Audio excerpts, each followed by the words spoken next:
মৃতকে কেন্দ্র করে যে খাওয়ার আয়োজন করা হয় তা কি অন্তরকে মৃত করে দেয়?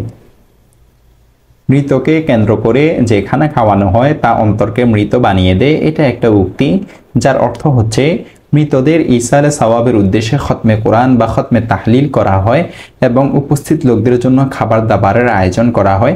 যেহেতু ইসালে সওয়াবের উদ্দেশ্যে কোনো আমল করে তার বিনিময়ে খানা খাওয়া বা খাওয়ানো জায়েজ নয়, এজন্য এই খাবারের দিকে আগ্রহ লোভ লালসার পরিচায়ক, যা অন্তরকে প্রাণহীন করে দিতে পারে।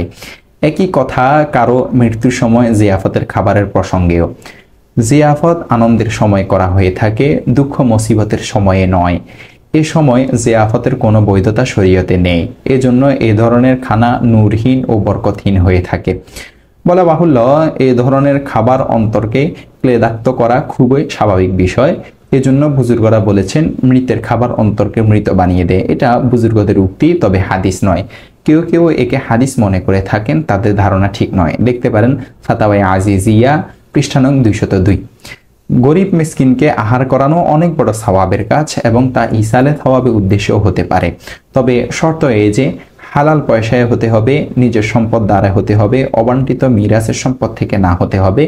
প্রচলিত তারিখগুলোতে তৃতীয়, দশম, 40তম দিনে, শবে বরাতের ইত্যাদি দিনগুলোতে যেন না হয়। সবচেয়ে প্রয়োজনীয় বিষয় যে কাউকে খানা খাওয়ালে ওই সময় খতম পড়াবে না, আর যদি খতম পড়ানো হয় তাহলে খানা খাওয়াবে না এবং কোনো হাদিয়াও দিবে না।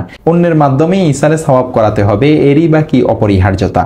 প্রত্যেকে নিজে ইসালে সওয়াব করতে পারে। কিছু দান সৎকা করা হলো, নফল নামাজ পড়া হলো, সূরা ইখলাস 3 বার পড়া হলো, আল্লাহর দরবারে তাদের জন্য ক্ষমার জন্য দোয়া করা হলো, এই সবগুলি ইসালে সওয়াব হিসেবে গণ্য হতে পারে। আল্লাহ তাআলা আমাদেরকে তৌফিক দান করুন।